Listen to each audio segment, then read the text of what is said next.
Lone wolves and wandering souls. Toss a pebble into the dark chasm of loneliness.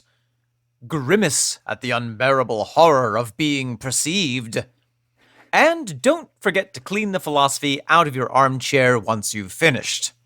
Ew. It's time to talk Tull to me. Scream. Scream, scream. Scream, scream. It's gonna leave a stain. Get some club soda.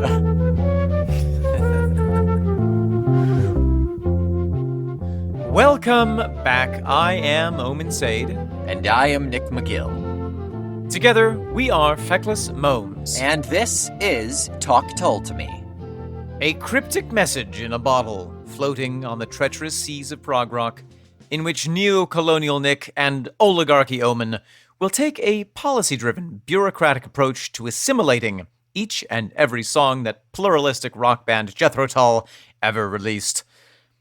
Song by song, in chronological order, we will bait the bourgeoisie with the bops of Martin Barr, pacify the proletariat with the pluckings of David Pegg, and critique the charismatic capitalists with the cacophony of Jerry Conway.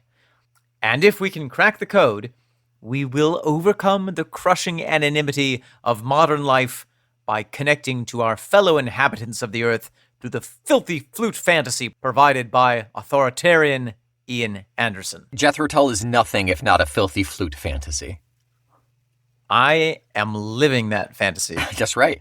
Once a week, for an hour, we are just smothered in that fantasy.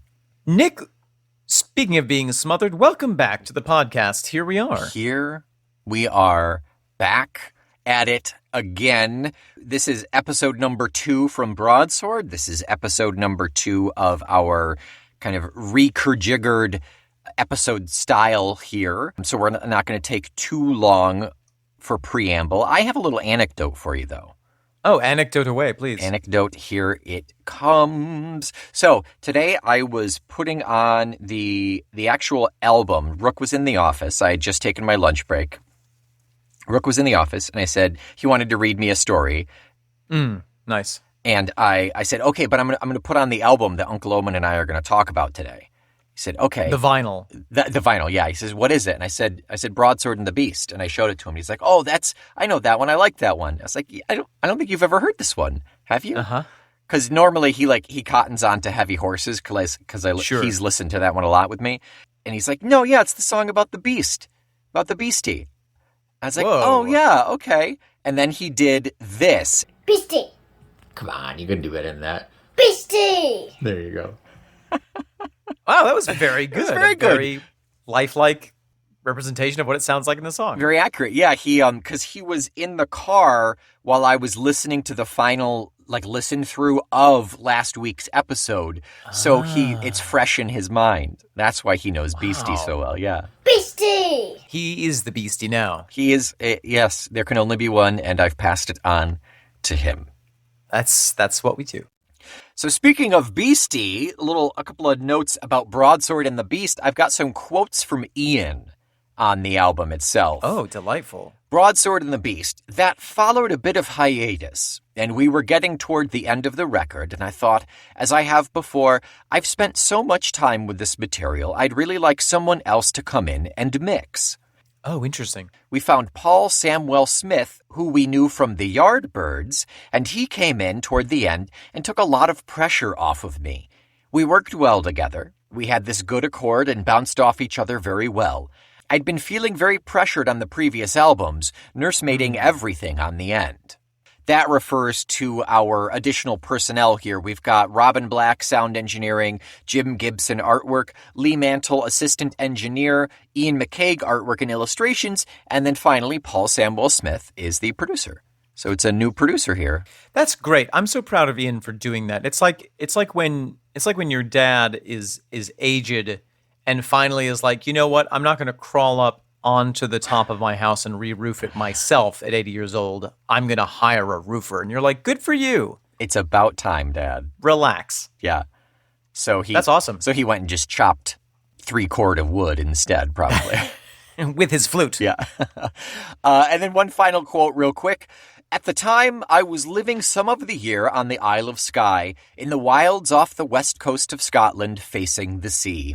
In times gone by, the Viking longships came up the sea locks of Scotland to pillage and plunder and generally have their wicked way with the locals.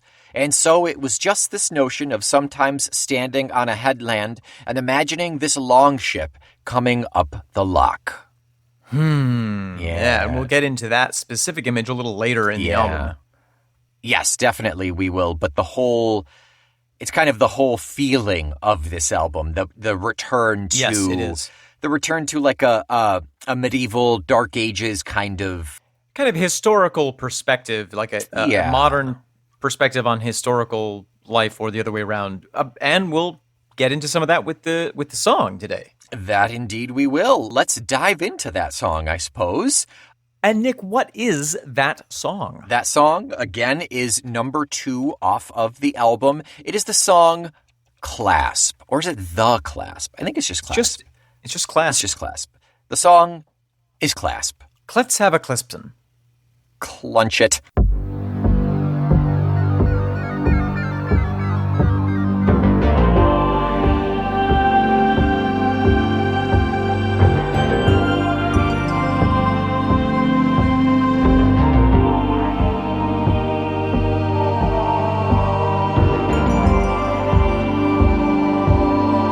In silent singing, it is listed as The Clasp.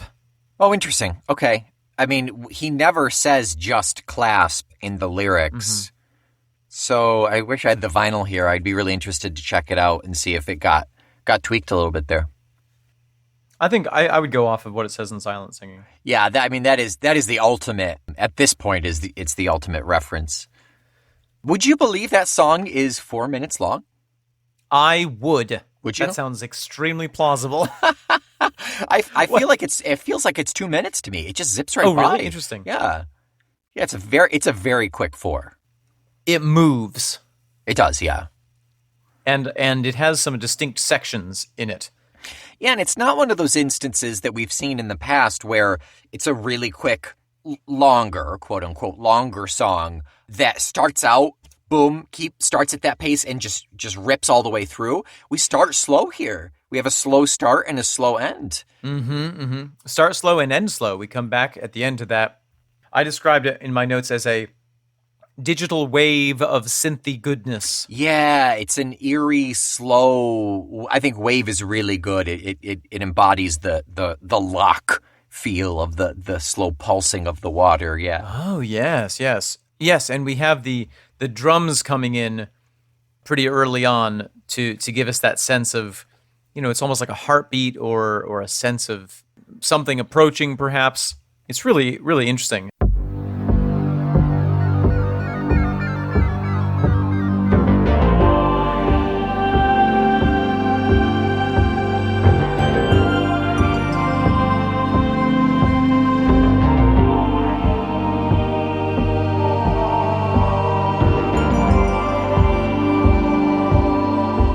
We have that sound at the end too that I want to talk about maybe a little later on. Yeah, I think there's the bass drum, but also I think I don't know if it's just like some random key on the synth or like electric drums or what, but there's also like an electric sound doing that boom, boom, boom, yes, boom as well, yeah. That first wave of sound is really quite layered. There's a number of things going on, including that kind of high, almost vocal line. The yeah, and to me it sounds like the Valkyrie or the Banshee, or the Dark Ancestors, kind of warning you about things, right? Or the echoes of the generations singing to the gods or something that it's been done so many times that it still echoes across the Coolins, Oh, I love that. Yeah. There's some interesting elements to this song musically. There's the drum fill that we keep getting is so much fun. It's so satisfying. I think it might be done on toms because we have that. It starts out high and it does that.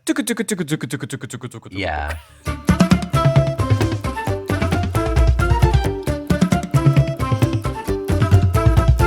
It it comes in a couple of different times. It's really fun. The thing that I noticed for the first time, thanks to these really good headphones, is the mandolin. So gorgeous and prominent in this. Yeah. And I never realized that not only is there like really rockin' mandolin, after that first, like the crest and valley of that eerie kind of synth in the beginning, yes, the first sound we hear is a tremolo of the mandolin. That's so cool. And then all throughout, it sits on the right side of the stereo until about 2/3 of the way. Then it goes to the left, I think. But it's very prominent and it's very good.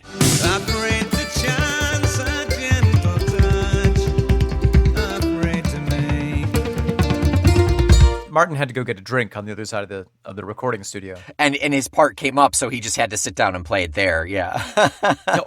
Oh, I'm over here now. That is a good point that we could apply to this album in general, that after so many years of really embracing this kind of folk style, obviously infused with rock and roll is the kind of, the through line to all of this. And then for a couple of years swinging to the really digital side, we're kind of now mixing in a very interesting and provocative way what I would call the kind of traditional wheelhouse of Tull's sound. Yeah. That traditional instruments, traditional sounds mixed with rock and roll, and keeping that new digital sound. And it's so much fun. Yeah, I have in my notes that it's so electric. It's such an electric song, and yet it still elicits this kind of medieval feel to it. It still feels like it's the same thing as Immigrant Song, It feels like it's from another time, but it's just face-melting synth and electric. Yeah. One interesting thing that we have in this song that I don't think that we've heard used in this way before is the filter on Ian's voice. Oh, yeah. Good call. We go back and forth between this kind of tin canny sounding, like he's far away from us effect. Or like super compressed old-timey radio almost, like filtered, yeah. Yes, exactly. For instance, in that second verse, in the high-rise city canyons dwells the discontent of ages. Yeah. In high-rise city canyons dwells the discontent of ages. Most of that verse is in that, he has that filter. And then when we transition to let's break the journey now on some lonely road, it switches to the cleaner sound, and it's very effective at kind of changing the focus of the ear. The ear focus, it shifts. Yeah. Going back to what we've talked about in various episodes of the cinematic quality to a lot of Tull songs. Sure. It really has that kind of, big shift of scene and really brings you in close. And also on the very few instances where there is backing vocals, it's all super synthy. It's like a robot is singing it. It's definitely filtered through something in there. Yes. Yeah, and it's hard to tell if it's because some of it sounds like it could be a human voice that has been heavily filtered, and some of it sounds like could be the voice setting on a synth just playing the notes of the vocal line or the harmony. Right.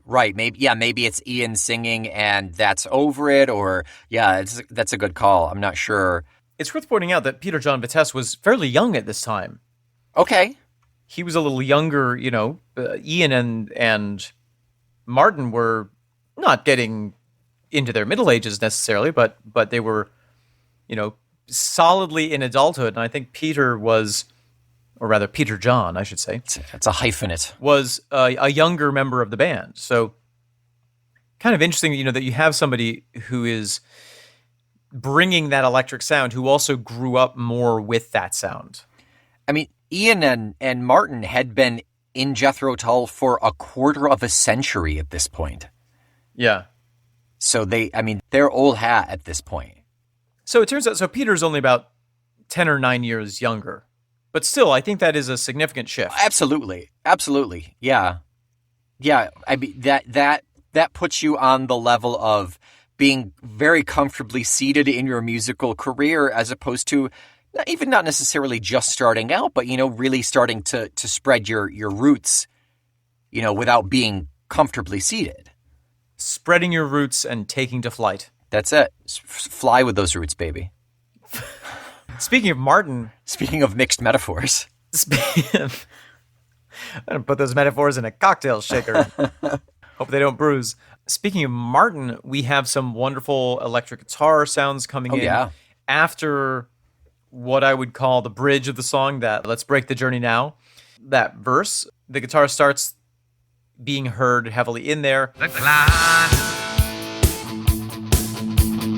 In the little musical breakdown between that verse and the final one, we hear even more guitar coming through. It's not quite as wangy or on overdrive as we've heard in some cases, maybe even in Beastie, but it's still quite electric, and it's lovely. It's there. It's present. It's not the main driver. Obviously, the many layers of synth are the main drive in this one, but it pairs well. I mean, it works so well with the rest of the sound. There's some great little proggy turns of rhythm in here as well. Just in general, are you talking about Martin specifically, or just kind of throughout the song? At the end of the breakdown, there's a wonderful little rhythmic wrap-up to that section that is, to me, one of those quintessential kind of Tull prog moments. Yeah.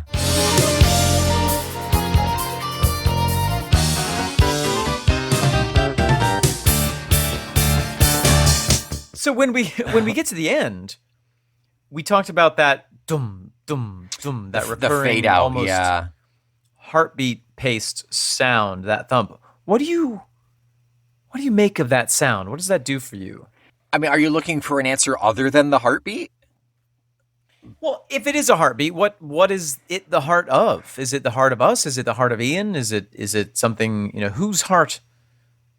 I think with I we can get into it more when we get into context after our halfway point here, but I think it's the heartbeat of mankind. It's the steady and consistent and persistent life that is man, continuing through the ages. That kind of slow march, the cold-eyed march toward the dawn. Yeah. And even if you die along the way, your progeny will carry on where you fell. Yeah, I like that interpretation. That vibes with what I was feeling. Yeah. That feels with what I was vibing. I feel your vibes. I vibe your feel.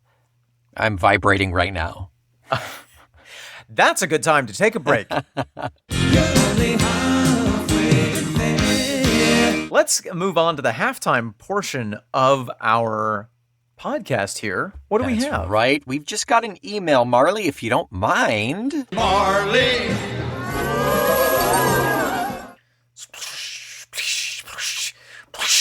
Is there... Marley, why are your galoshes filled with... Is that cocktail sauce? I had to swim through the condiment pond to get here. Is that where all of my ketchup has gone? I have replaced that ketchup every week. The shrimp like to live in their native environment. It's the best we can do in this climb. I guess you're right. And you like to scoop them up like a penguin as you swim through the ketchup water. Is that right? I'm an environmentalist and a fresh food advocate, yes. You know what, Marley? I can't be upset about that. Boy, this email is stained very red. I will get some of this. Have a shrimp, you'll feel better. Thank you. Yeah, that has gone bad. I think you Pond should really... aged. Oh, God. Oh, Marley, you have cast iron constitution. I'm so impressed. Thank you, Marley. Thank you so much. We have ourselves The here... shrimps are calling me name. Oh, go. Answer the call of the shrimp. We have ourselves an email here from Jimmy James. How wonderful, yes. The subject of this email is titled Tull Wormholes. Tull Wormholes. He says, "Hi, Omen and Nick. I'm a Jethro Tull fan in real time, being lucky and old enough to follow their career from the late 60s right up to the Zealot gene. Your analysis of Ian's lyrics, in particular, have sent me into endless deep dives, re-examining words I've sung in the shower all my life to find new layers of meaning, some so obvious I slap my head with an "of course," to others that are so brilliantly crafted, Old Aces Die Hard and A Passion Play, they defy definitive answers. Thank you. I love Ian's lyrics, and I love your conversational style in deconstructing them. I'm a latecomer to Feckless Momes, so apologies for taking you back down your own time tunnel to heavy horses. Tunnels. An example of how you've got my Tull brain ticking happened yesterday on my afternoon walk in Sydney rain, another Australian. I was listening to Journeyman, a song I've always loved. Whilst I've always dug the rhythm and pure word joy, spine-tingling railway sleepers, dull echoes from the wet embankments, howling into hollow blackness, etc., I credit you guys with my newfound enjoyment of Ian's cryptic meanings. Here's one that got my word nerd juices flowing. Rumbling fit to turn the waking worm. Now, keep in mind, I'm seeing this line in isolation. Much of the song suggests a late-night journey, not early morning, but like a lot of Ian's lyrics, I think he's writing about train journeys more universally than just one in particular. First, there is the image of the network of tunnels that worm under London and out into the suburbs through which the trains just fit. They turn on themselves, looping literally underground. The waking worm is reminiscent of the saying, "the early bird catches the worm." Ian is one of the early birds, hoping to make the most of the day to catch the waking worm. The image of him on his train journeys, busily scratching out lyrics, is clear here. Ian feels sorry for the other early birds, it seems to me. Theirs is enforced punctuality, whilst he is his own boss. I also think of the job of worms, i.e. to tunnel through the soil, excrete it from their bodies to enrich it. Are the underground commuters merely worms, going to their daily drudge to enrich the soil of those above the ground? The capitalist living off the fertile soil their drones create? There is also the expression, how the worm turns. From Cambridge Dictionary, quote, people who've been treated badly suddenly become forceful and stop accepting a difficult situation. The rumbling is enough to make these worms turn. The damn daily train journey is enough to send the workers into revolt. You get the feeling, however, that they will remain passive. And if I may dig even deeper, bear with me, I may be a footbridge too far here. What about the physics implied by wormholes? A wormhole is a place where space and time cease to exist. The journeyman is in transit neither here nor there, outside the space and time of his dull reality. It is the place where Ian's muse lives, the strange void of his creativity. He always wrote in these wormholes. Hotel rooms, planes, trains. I, for one, thank God for Ian's wormholes and that he never got a driver's license. Momes, I want to thank you for the way you've opened up Ian's brilliant wordplay for me. I've always loved it, but I am seeing it anew. Cheers, Jimmy James. Wow. That was fantastic. I mean, That's great. That description was like a series of worm tunnels in a three-dimensional thought space, which turned back on themselves multiple times. And I think that you are 100% correct. And you have enriched the soil of our brains by excreting our words out through your worm orifice. Your wormifice. Your worm sphincter. Nothing like a worm sphincter in the morning, am I right? If you can't have a warm sporin, get a warm sphincter. That's right. Next best thing. Thank you so much for writing in. We always love hearing from people of all types and sorts, but especially those who have been lucky enough to live in the age of Tull. In real time. Completely. Yeah. In real time. Yeah. IRT. IRT. Let's get back to real Tull time here, and let's talk about the lyrics. Now we have the pleasure of talking about the words. Yes. I am so very impressed with the poetry of this song. The most potent is our first couplet. We travelers on the endless wastes in single orbits, gliding, Cold-eyed march towards the dawn behind hard-weathered hoods a-hiding. We travelers on the endless waste, in single orbits gliding. Cold-eyed march towards the dawn, behind hard-weathered hoods a-hiding. Just the poetry, the picture he is painting for us right there. It's very, it simultaneously, it works equally as well for imagining a scene, something like from The Lord of the Rings. Yeah.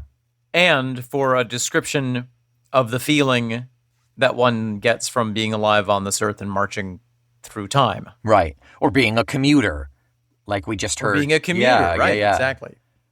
Yeah, and I think that overall, that little discussion we just had, I think overall encompasses the feel of this entire song.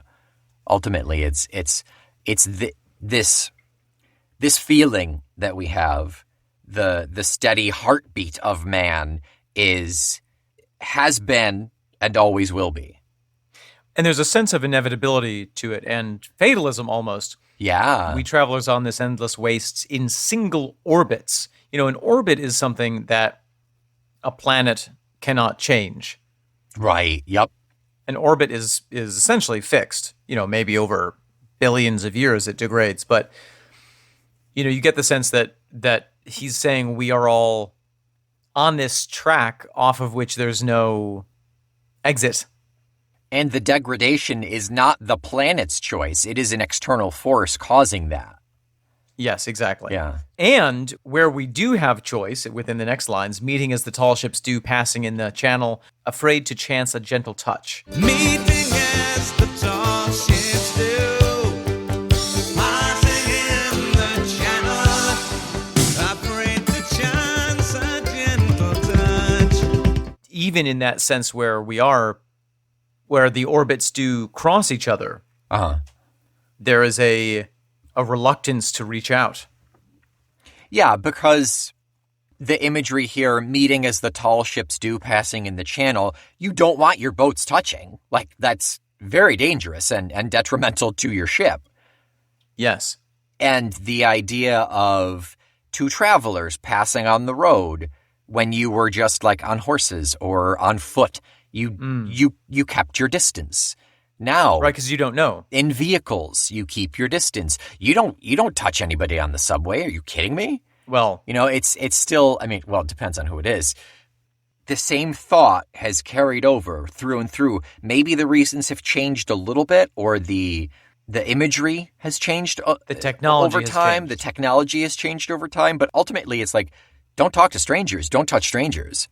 Because bad. And I think the further metaphor is, you know, what happens when you do, as a human being, make contact with another human being. Not you know, necessarily physically, but when it's more than the sort of brief hello that is shouted between ships passing in the night. What happens when you stop and allow yourself to take down the hood and be known? I mean, that really is terrifying. Sure. Yeah. Yeah, there is safety in anonymity. And, oh my gosh, yes. Yeah. Go back a tiny bit to the first verse. Afraid to make the clasp. The song is called The Clasp. Right, sure. Afraid to make the clasp. What do we... interesting. So, clasp is a word that can mean a couple different things. There is the verb to clasp. To clasp, yeah. To grab something. Right? Yep. There's the noun, a clasp. Okay, you know, something that you use to fasten something with. Yeah. But I think that there is an implication in the word, or at least in how we use the word, of something that is semi-permanent. You know, it's not called the handshake. Right. I think that this idea of the clasp is the fear behind it is that if you make contact with someone, you may not be able to, for better or worse, separate. Oh, if nothing else, you're irrevocably changed in some way. Yes, exactly. Exactly. Okay, that yeah. You know, there's this old superstition that you should never tell a stranger your full name because it'll give them power over you, because they might be a fairy or a demon. Right. But that sense that yes, if you reveal yourself enough to make that connection, that you could be changed for good or for worse, and you don't want to risk it. Yeah, it's the danger, whether it's getting shivved by a traveler on the road, or getting your pocket picked, or having your whole entity being taken away by a fairy. It's or perhaps even more frightening, falling in love. valid. Just had an idea. I'm going to go back to something that I really love. You tell people don't talk to strangers on the highway because they're going to steal your soul. They could be the devil or a fairy or whatever. Sure. Really, that's just an old wives' tale, or something that women tell their kids so they don't talk to strangers. Mm-hmm. What's scarier, some random guy or the devil? The devil has been used to curtail naughty children for Sure. eons. We talked about that with The Legend of the Kelpie. The Legend of Kelpie is my favorite Nintendo game. Mm-hmm. So this sense of distrust of other people that you don't know, and the fear of reaching out is something that we've sort of talked about thematically in various other songs. But yes, let's so the first verse gives us the kind of historical, almost primal trajectory of this thought, and then as you pointed out, it takes us directly to the modern day. In high-rise city canyons dwells the discontent of ages. In high-rise city canyons dwells the discontent of ages. Wow, what a sentence. Yeah. Discontent of ages. Now we're in the winter of our discontent of ages. I know there is something almost Shakespearean about Yeah. the way that this song is written. It's so beautifully written. It's very, very poetic, and that first line, dwells with the discontent of ages, really ties back in with this being in content production, it is referred to as evergreen. It always makes sense. It always can be applicable. It's not time-stamped. Sure. Actually, the first two lines of that second verse are in perfect iambic pentameter. Are they really? They're in iambic. They're not quite pentameter. In high-rise canyons dwells the discontent of ages. On ring roads, nose to bumper crawl commuters in their cages. In high-rise city canyons dwells the discontent of ages. On ring roads, nose to bumper crawl, commuters in their cages. It's not 10 syllables, but it is that up-down iambic. Yeah. So in that verse, as you're pointing out, we have the imagery of cars. We signal to each other cryptically as we're speeding along, Yeah. double locked and belted in. I love that you don't just lock the doors to your car, but you lock them twice. Cryptic signals flash across from palaces of fast lane, double locked and belted in. You have clasped yourself to this soulless anonymity machine. Right. The double lock is, oh, did I lock it? You go back and check it again, so you actually end up hitting the lock again, even though it's been locked. The cryptic signals are like hand signals. As someone cuts you off, you wave your hand at them, or you flip them the bird or something. Or even just the turn signal. Also that, yeah. That's not terribly cryptic, but, I mean, for some people, using it is cryptic because it's apparently very confusing how to use a turn signal. But also it's reduced our human connection. No longer are we even in a position to shout, "Hello, what news from port?" to Yeah. each other as we pass on the ships. It's just blink, blink, blink, blink, blink, blink. Yeah, that's the most communication is, I'm turning here. Yeah, Yeah. totally. So then we get into the bridge of this song. Let's break the journey now on some lonely road. Sit down as strangers will, let the stress unload. Let's break the journey now on some lonely road. Sit down as strangers will, let the stress unload. We've set up, this fear of the clasp, and now the singer is saying, "No, let's do clasp." Yeah. It reminds me of a song. I don't know if you're familiar with a band called Gogol Bordello. I love Gogol Bordello, yeah. Oh, okay. All right. We can stay friends. Oh, thank God. They have a song called Tribal Connection from Super Taranta. I'm not sure I'm familiar with that one. I'm sure I've heard it, but... This song sets up the wasteland of a city, you know, where there's a music should be coming out every car, there's a silence all over downtown, where community's celebrations should be aroused. I walk the sterile gardens, life is on pause. Where there's a music should be coming out of every car. There is a silence all over downtown. Where community celebrations shall be aroused. I walk the sterile gardens, life is a pause. Further on, we get the reason it sounds so strange is because English is the writer's 10th language or something. Yeah. On intersection of all dimensions where I was stopping by just for a drink, I met a brother from tribal connection, and together we began to sing.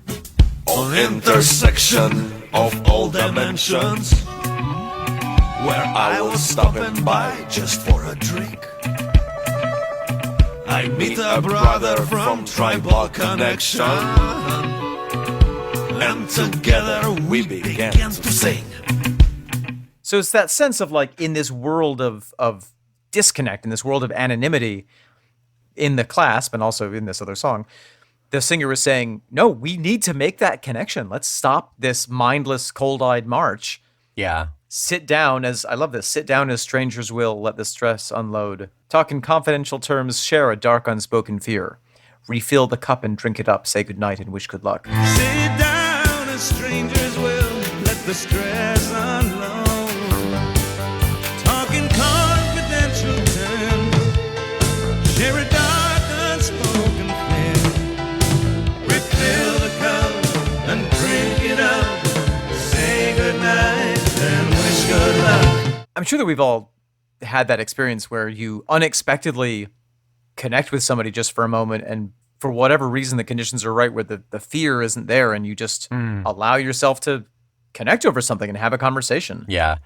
Where there's no ulterior motive. The defenses are down, and people have gotten paranoid, and people have gotten extra defensive for completely valid reasons. But it's so nice to have that genuine human connection every now and then. But this bridge here is also, yet again, it spans the time, you know? Like I see every freaking fantasy novel I've ever read, every D&D campaign I've ever played. You stop at a tavern along the way and you meet somebody and you talk with them.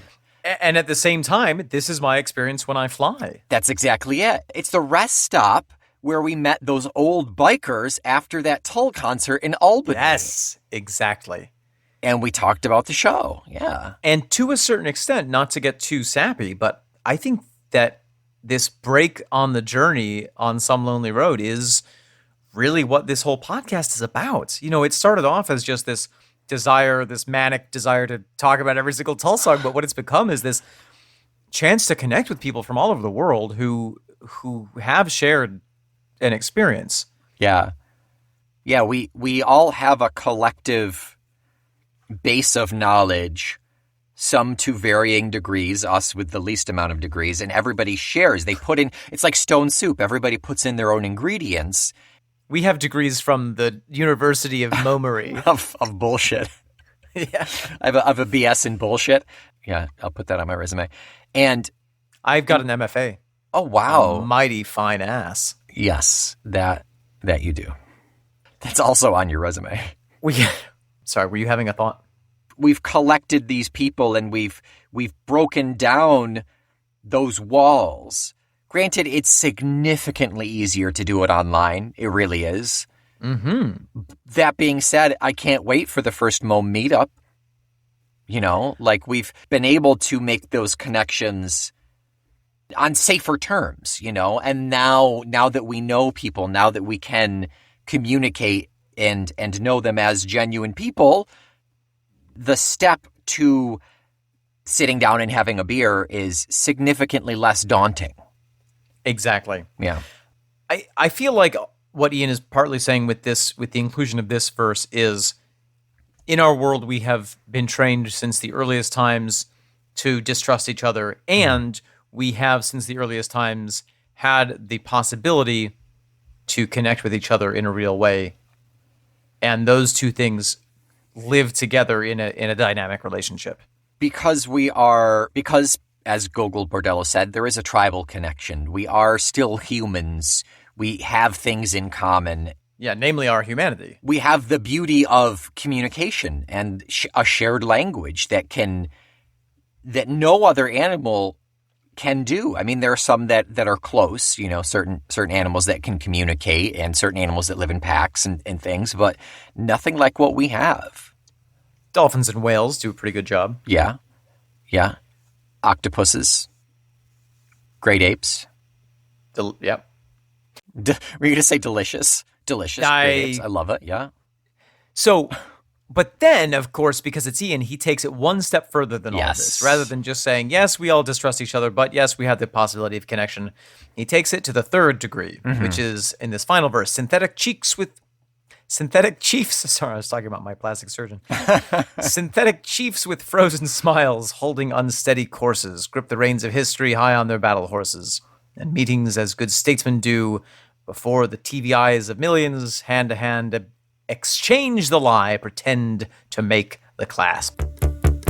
Synthetic chiefs with frozen smiles, holding unsteady courses, grip the reins of history high on their battle horses, and meeting as good statesmen do before the TV eyes of millions, hand to hand exchange the lie, pretend to make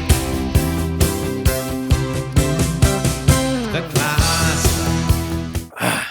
He's saying that, the politicians, those who are in power, especially in this age where the visual medium is communicated, but even before that, one could say. Sure. The actions of connection can be faked. Absolutely. There's nothing genuine. Yeah. In order to advantage the people in power. Yeah. It's fascinating. The charm, the fake smiles, the hugs, and the handshakes. Oh, the choreography of it all. The step ball changes are just so impressive. The idea of a handshake being a clasp, like the politicians, the synthetic chiefs are the ones who will intentionally make that clasp. Yeah. And is anything good coming from it? Putting on that facade? Is it just the performance of is it the ceremony of the clasp? Yeah, what does the recipient of the clasp get out of it? They get hoodwinked into voting for this chucklehead, over some other chucklehead. That's ultimately it. They've both got their fingers crossed behind their backs. That's true. Well, and if you go back to the olden days, there's this theory that the handshake originated with a gesture which was to prove that you were unarmed. That's right. You would check. It wasn't just the hand; it was the forearm. You would check for hidden blades. Yeah. Right. And by putting out your hand, you show, look, I'm unarmed. Right. So the other person says, look, I'm unarmed. Now we're going to solidify that. Right. By offering that, there's a level of trust. Yeah. Yeah. I like to take it one step further and do the butt clasp. That's right. Just to make sure. Just a little scoop, little scoop, little make clench. Make sure there are no booty bombs up in there. Everything is okay. Checks out. Body cavity search. Good to go. That's what we should be seeing more. Nope, never mind. Nick. Omen.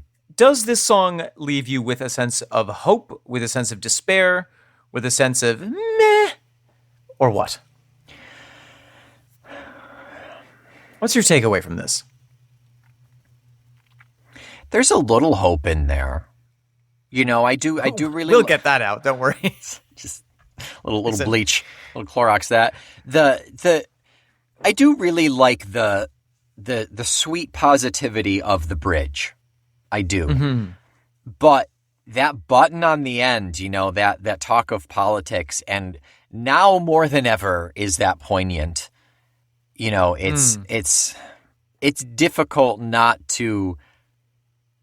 It's difficult not to be taken down on that sour note as it ends. Where Ian is bringing us, and it's that beauty of Ian's just singing. Ian's just writing his lyrics, and you interpret it how you want, and that's true.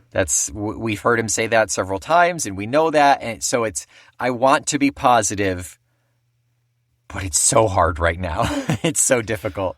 Well, and I think that has probably always been the case. I think Of course, as long yeah. as there have been societies, there have been people taking advantage of power in order to benefit themselves. Or taking advantage of people to get into power to then Absolutely. benefit themselves, yeah. I think that for what I take from this song is, yes, all of that is true. We all are on this, endless trudge of loneliness leading toward death, and there are always going to be people screwing each other over. Yeah. And because of all that, it's even more important to take those moments to sit down with another person and really understand them and to share in that humanity. Right.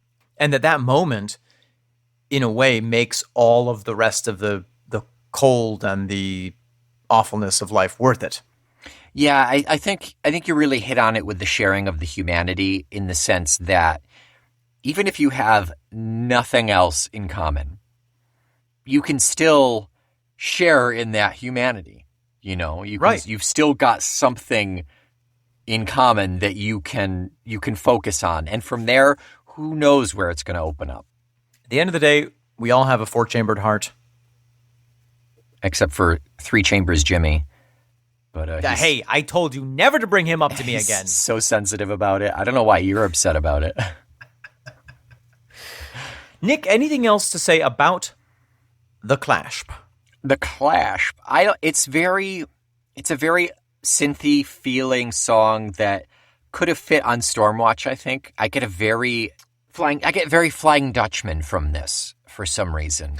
Well, I think thematically they're related. Yeah, I think it works. The whole theme of Flying Dutchman is like, oh, hey, look at the individuals who are completely removed from being able to connect to society. Reach the heck out to them. Yeah. That was our interpretation. Right. TM. Right, which it's FM, Feckless Moms. Oh, yeah, thank you. But even if that's just our interpretation, it really works well to build on the thesis of this song, whether Ian intended it or not, and he can't yell at us that we're wrong because he says it's open to interpretation. That's right. That's right. Nick, I interpret that that's all I have to say about the Clasp. Wonderful.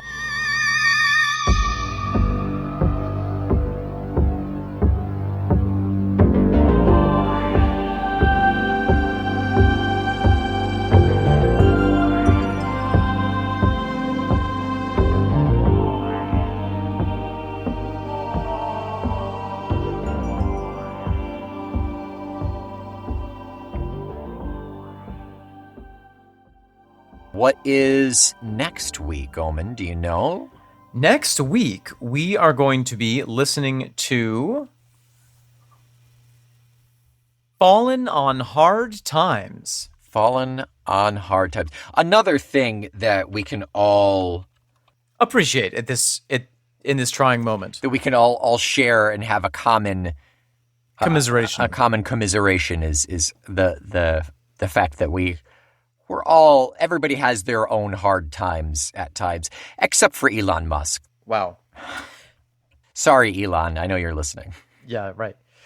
If while you are nose to bumper crawling on the ring road, you enjoy listening to Talk Tull to Me, why not give us a positive review and 5 stars on your network of choice? If your hard weather hood hasn't hidden you sufficiently, consider getting a branded Talk Tull to Me hoodie with which you can hide from society to your heart's content. If you join our Patreon for just $5 a month, you can talk in confidential terms and share your dark, unspoken fears in our Discord with the other Tull Skulls present there. That's right. Refill the cup and drink up a cold one of Tull. Until next week, I am the traveler on the endless wastes in single orbit, Nick McGill. I am the pilot in the fast lane, Omen Sade. We are the synthetic chiefs with frozen smiles holding unsteady courses, the Feckless Momes. And this is A Gentle Touch. Talk Tull to Me.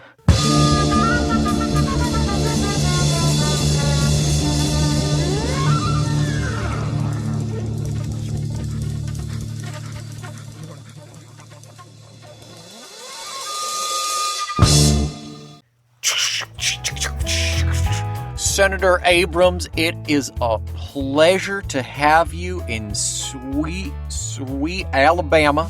Thank you so much for attending my rally, and I believe that we can reach an understanding between our two parties as representatives. This is such a wonderful, historic moment, and it's just such a pleasure to be here with you outside of the Hidey Hole Cafe. And with this historic agreement, we are going to improve the lives for so many people. Not only the lives of our children, but of our children's children, and our children's children's children, and our children's children's children's babysitters. Now, for a good photo op, normally we'd be shaking hands here. I don't feel entirely comfortable shaking hands. It's sort of bad optics, actually. I've been informed. Oh, all right. You don't want to be seen shaking my hand. That's right. Why don't we do like an elbow to elbow kind of circular rubbing motion like this? All right. Clockwise. Counterclock, whichever you prefer, whichever works for you. I think I will go. I think I will turn mine to the left. Actually, I just had this thought. Maybe it'd be more impactful if we linked our knee pits with each other and did a hopping dance while leaning back and supporting each other by our crooked knees. That would be very symbolic. Can you do that? It is a trust exercise. I will use my weight to anchor you, and you will do the same. Yes, you come over here. Here we go. Just slip Yep. my. Here we go. Oh, there we go. slip my leg around. Oh, you got. You're very shapely calves. I like that. Thank you. I know we don't want to be shaking hands here, but as you know, Alabama is the barefoot state. So please tell me, of course. how would you feel about me putting the space between my big toe and my pointer toe to nestle that, to rest it against your Achilles tendon? I think that's fantastic. Fits so perfectly. Let me just take off my tights here so we can really get some contact. Bring the cameras a little closer. We want a close up of this. Get to zoom in. I just got a pedicure. Oh, you know what? I actually have a rash on my Achilles tendon here. Oh. I have a wonderful idea. Oh, please. I am going to use my knees to grasp onto your shapely hips. Yes. And wiggle myself up toward your shoulders. I will lean over your left shoulder like a sack of potatoes and reach between your thick thighs around to your back pocket. Where I will pull out your handkerchief. I like it. You'll do the same thing simultaneously to my handkerchief. And then we will each blow our noses in each other's handkerchiefs. That's right. I could not think of. You know what is more trusting than any of these Oh my gosh, things? yes. This is an important photo. I'm going to lean into your ear. Okay. And I'm going to whisper. Oh, Some words that I think All right. will unite the parties in one universal agreement. Okay, let's do it. All right, here we go. Tull to me is a proud member of the Feckless Moans Audio Network. I'm so glad I didn't wear pants.